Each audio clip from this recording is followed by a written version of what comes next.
கர்த்தருடைய பரிசுத்த நாமத்திற்கு மகிமை உண்டாவதாக. கர்த்தருடைய பிரதான கிருபையினால் இந்த நல்ல நாளை காண செய்த தேவனை நன்றியோடு ஸ்தோத்திரிக்கிறேன். கடந்த நாட்கள் அல்லது கடந்த மாதங்களெல்லாம் நம்மளை கண்ணின் மணி போல பாதுகாத்து இந்த புதிய மாதத்திற்குள்ளே இந்த முதல் நாள் அதிகாலையிலே பரிசுத்தருடைய பாதத்திலே நிற்க வைத்த தேவனுக்கு நன்றி சொல்லி இந்த மாதத்திற்குரியதான ஒரு வார்த்தையை நான் இந்த இடத்துல வாசித்து இந்த மாதத்தினுடைய அந்த வாக்குத்தத்தத்தை படித்து நம்ம செபித்து அவருடைய ஆலோசனையின்படி இந்த மாதம் முழுவதும் கர்த்தர் நடத்த நம்மளை முற்றிலுமாய் சமர்ப்பிக்க நான் உங்களை அழைக்கிறேன். கர்த்தர் நமக்கு உதவி செய்வாராக. வெளிப்படுத்தின விசேஷம் 3வது அதிகாரம் அதனுடைய 8வது வசனத்தை நான் வாசிக்கிறேன். உன் கிரியைகளை அறிந்திருக்கிறேன். உனக்கு கொஞ்சம் பலன் இருந்தும் நீ என் நாமத்தை மறுதலியாமல் என் வசனத்தை கை கொண்டபடியினாலே இதோ திறந்த வாசலை உனக்கு முன்பாக வைத்திருக்கிறேன், அதை ஒருவனும் பூட்ட மாட்டான். இதோ திறந்த வாசலை உனக்கு முன்பாய் வைத்திருக்கிறேன், ஒருவனும் பூட்ட மாட்டான் என்ற வார்த்தையை பரிசுத்த தெய்வம் நமக்கு இந்த 8வது மாதத்திலேயும் ஒரு வாக்குத்தத்தமாய் கர்த்தர் நமக்கு தருகிறார். நமக்கு முன்பாய் தேவனாகிய கர்த்தர் ஒரு வார்த்தை கொடுக்கிறார். திறந்த வாசலை உனக்கு முன்பாய் வைக்கிறேன். கடந்த நாட்களெல்லாம் கடந்து வந்த பாதைகளில் அநேக வாசல்கள் அடைபட்டு போன நேரங்கள் உண்டு. எதிர்பார்த்து போன வாசல்கள் நமக்கு முன்பாய் கொட்டி அடைக்கப்பட்ட காலங்களும் சூழ்நிலைகளும் வந்தது. ஆனாலும் பரிசுத்த தெய்வம் நம்மளை மறந்து விடாமல் நம்மளை நினைத்திருந்த தெய்வம் நினைவு கூர்ந்து இந்த 8வது மாதத்திலேயும் நம்மளை பார்த்து சொல்லுகிறார், இதோ உனக்கு முன்பாய் திறந்த வாசலை நான் வைத்திருக்கிறேன், ஒருவனும் அதை பூட்ட முடியாது என்று சொல்லப்பட்டிருக்கிறது. இந்த உலகத்தின் நடுவில் நாம் சஞ்சரிக்க போகிற இந்த 8வது மாதம் தேவனாகிய கர்த்தரோடு அவருடைய கிருபையை பிடித்து கொண்டு விசேஷமாக அவருடைய வார்த்தையை நம்பி இந்த நாளை நாம் ஆரம்பிக்கும்போது நமக்கு முன்பாக ஒரு திறந்த வாசல் உண்டு, அதை தெய்வம் நமக்கு வச்சிருக்கிறார் என்ற நிச்சயத்தோடு தேவனுடைய பிள்ளைகளாகிய நாம் நடக்க ஆரம்பித்தோமானால் நிச்சயமாகவே இந்த மாதம் முழுவதும் தேவனுடைய அந்த திறந்த விடுதலையான அனுபவத்தை நாம் அனுபவித்து கொள்ள தேவன் நமக்கு உதவி செய்வார். ஆமேன். அநேக இடங்களில் ஆமேன் நம்ம எடுத்த முயற்சிகள் தடைபெற்று அதைகள் முன் செல்ல முடியாதபடி வாசல்கள் அடைக்கப்பட்டு இனி என்ன செய்வதென்று தெரியாமல் தத்தளித்து கடந்த நாட்களை மனநொந்து வருந்தி போன தெய்வ பிள்ளையே, பரிசுத்த தெய்வம் நம்மளை பார்த்து தான் சொல்லுகிறார். இதை கவனிக்கிற கேட்குற நம்மளை பார்த்து தான் சொல்லுகிறார், இதோ உனக்கு முன்பாய் திறந்த வாசலை வைத்திருக்கிறேன். அதனால் இன்றைக்கு ஒரு திறந்த வாசல் நமக்கு முன்பாய் வெளிப்படுகிறதை தேவனுடைய கிருபையினால் நம்ம கண்டுகொள்ள முடிகிறது.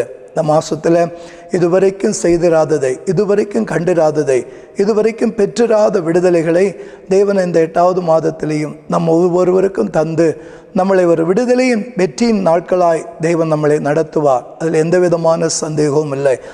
தேவன் நம்முடைய வாழ்க்கையில் ஒரு மிகப்பெரிய அக்கறை உள்ளவர் என்பதை இந்த நாட்களில் நம்ம அறிந்து கொள்ள முடியும். அதனால தான் அவர் ஆவலோடு அவரை நோக்கி கூப்பிட்ட போது பரிசுத்த தெய்வம் நம்மளை பார்த்து சொன்னார், இதோ திறந்த வாசலை உனக்கு முன்பாக வைத்திருக்கிறேன், ஒருவனும் அதை பூட்ட முடியாது. உலகம் பூட்ட முடியாது. தேசத்தினுடைய எந்த சக்திகளாலும் நமக்கு முன்பாய் தெய்வம் திறந்ததை ஒருவராலும் பூட்ட முடியாது. உலகத்தில் நான் ஒரு வார்த்தையை நான் கேட்டிருக்கிறேன், தேவன் தர நினைத்ததை எந்த மனிதனும் தடை பண்ண முடியாது என்று நான் படித்திருக்கிறேன். அதே போல் இந்த நாளில் வேத புஸ்தகம் நமக்கு அப்படி தான் நம்மளை நம்பிக்கை ஊட்டுகிறது. திறந்த வாசலை தெய்வம் நமக்கு முன்பாய் வைக்கும்போது ஆமேன், அதை ஒருவராலும் ஒரு தேசத்தின் ஒரு சக்தியாலும் அதை பூட்ட முடியாது. தெய்வம் திறந்தது. ஆகையினால விசுவாசத்தோடு தெய்வ பிள்ளைகளாகிய நாம் இந்த மாதத்தில் ஒவ்வொரு நாளும் காலடி எடுத்து வைப்போம்.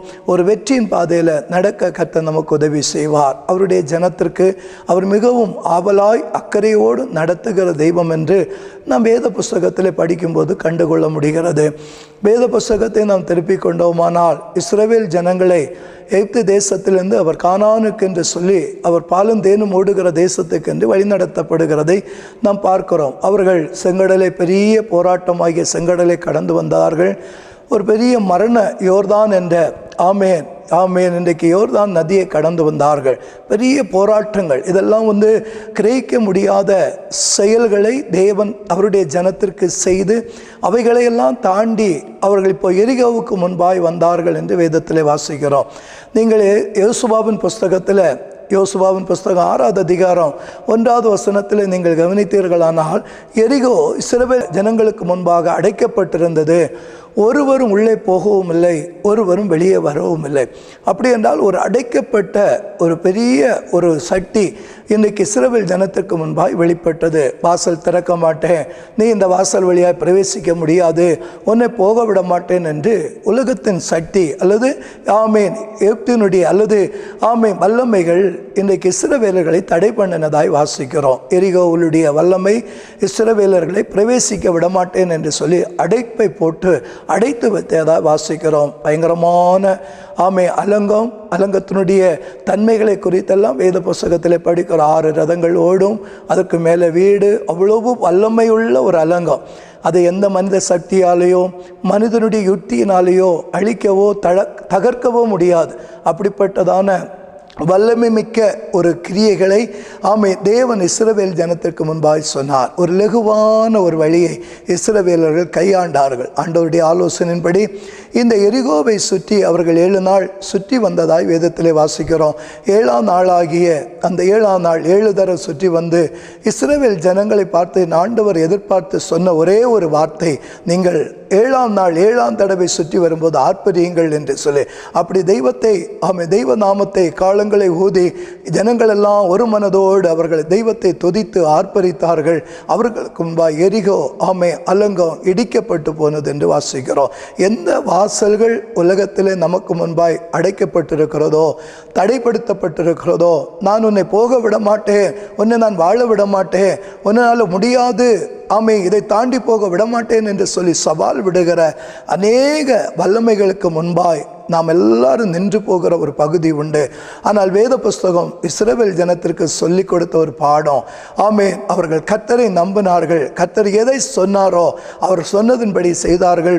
இஸ்ரவேலர்களுக்கு ஜெயம் வந்தது என்று வேதத்திலே வாசிக்கிறோம். அப்படின்னா ஒரு அடைக்கப்பட்ட வாசல் இஸ்ரவேலர்களுக்காய் திறக்கப்பட்டது. ஆகையினால இந்த கேட்கிற தேவனுடைய பிள்ளைகளே, இதை கவனிக்க வேண்டும் என்று சொல்லி பரிசுத்த ஆவியானவர் விரும்புகிறார். அதனால தான் தெளிவாய் பரிசுத்த தெய்வம் இந்த 8வது மாதத்தில் நம்மோடு பேசுகிறார், உங்களோடு பேசுகிறார். இதை கவனிக்கிற நம்மோடு கர்த்தர் பேசுகிறார். இதோ திறந்த வாசலை உனக்கு முன்பாய் வைத்திருக்கிறேன், அதை ஒருவனும் பூட்ட மாட்டான். அப்படின்னால் உலகத்தில் ஒரு சக்தியாலும் நமக்கு வருகிற ஆசீர்வாதத்தை, நமக்கு வருகிற நன்மைகளை, நம்ம போக வேண்டிய பிரயாணத்தை தடை பண்ண முடியாது. இன்னும் சொல்லிக்கொண்டே போனால், எலியாவுடைய நாட்களிலே மிகப்பெரிய ஒரு தீர்க்கதரிசி, வல்லமை மிக்கவர், பெரிய சாதிப்புகளை தேசத்தின் நடுவில் சாதித்து காட்டின ஒரு தெய்வ மனிதன், ஒரே ஒரு சூழ்நிலைகளை நினைத்து சோர்ந்து போய் சூரச்செடியின் கீழ் தூங்கினார் என்று வேதத்தில் வாசிக்கிறோம். காலையிலும் மாலையிலும் அவர்களுக்கு உணவுகள் கொடுக்கப்பட்டது. அவர் சந்தோஷமாய் தன் வாழ்நாளை பூர்த்தி செய்து கொண்டு இருக்கும்போது ஒரு நாள் காலையில் வந்து தூதன் தட்டி எழுப்பி ஆகாரத்தை கொடுத்து விட்டு புசி என்று சொல்லி போய்விட்டார் என்று வேதத்திலே வாசிக்கிறோம். மறுபடியும் வந்து தட்டி எழுப்பி போஜனத்தை கொடுத்து விட்டு நீ பிரயாணம் பண்ண வேண்டியது வெகு தூரம் என்று சொல்லி எலியாவை வல்லமையோடு அனுப்பினதாய் பார்க்கிறோம். நம்ம வேத புஸ்தகத்தில் வாசிக்கிறோம், இனி எனக்கு போக முடியாது, நான் இனி வாழ மாட்டேன், நான் இனி சாகத்தான் போகணும், சாகிறது தான் நல்லது என்று சொன்ன ஒரு மனிதனை பார்த்து தெய்வம் சொன்னார், நீ பிரயாணம் பண்ண வேண்டியது வெகு தூரம். அப்படின்னா இந்த சோர்ந்து போய் இருக்க வேண்டிய காலத்தில் அல்ல, எனக்கு ஒரு வழியும் தெரியல, நான் எடுத்த எல்லா வழிகளும் அடைக்கப்பட்டுட்டு இனி என்னால் போக முடியாது, நான் இனி வாழுகிறது நல்லதல்ல, அதை விட சாகிறது தான் நல்லது என்று சொல்லி தீர்மானித்திருக்கிற என்னை பார்த்து அல்லது உங்களை பார்த்து தான் ஆண்டவர் சொல்லுகிறார், இனி நீ போக வேண்டிய பிரயாணம் வெகு தூரம். நமக்காக ஒரு வாசல் திறக்கிறது. தடைப்பட்ட வாசல் நமக்கு முன்பாய் திறக்கிறது. இது கிருபையின் காலம். அவருடைய கிருபையின் வாசல் நமக்கு முன்பாய் திறக்கப்பட்டிருக்கிறதுனால நம்ம பிரயாணம் பண்ண வேண்டியது வெகு தூரம். அதனால நம்பிக்கையோடு இந்த 8வது மாதத்தில் பிரவேசித்திருக்கிற தெய்வ பிள்ளையே, நீங்கள் விசுவாசிங்க. தெய்வம் எனக்கு முன்பாய் ஒரு திறந்த வாசலை வைத்திருக்கிறார். அதை ஒருவராலும் ஒரு சக்தியாலும் பூட்ட முடியாது. அது தெய்வம் திறந்ததே.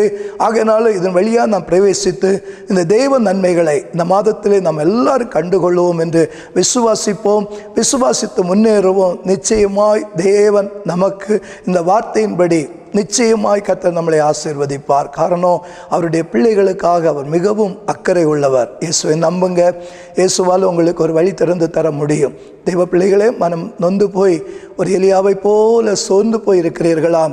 இனி நான் வாழ்வதை விட சாகிறதா மேல், எனக்கு நான் எடுத்த முயற்சிகள் எல்லாம் தோற்று போயிட்டு, அல்லது நான் பிரவேசித்த வாசல் எல்லாம் அடைக்கப்பட்டு போயிட்டு, எனக்கு ஒரு வழியும் தெரியலை என்று சொல்லி கலங்கி நிற்கிறீங்களா?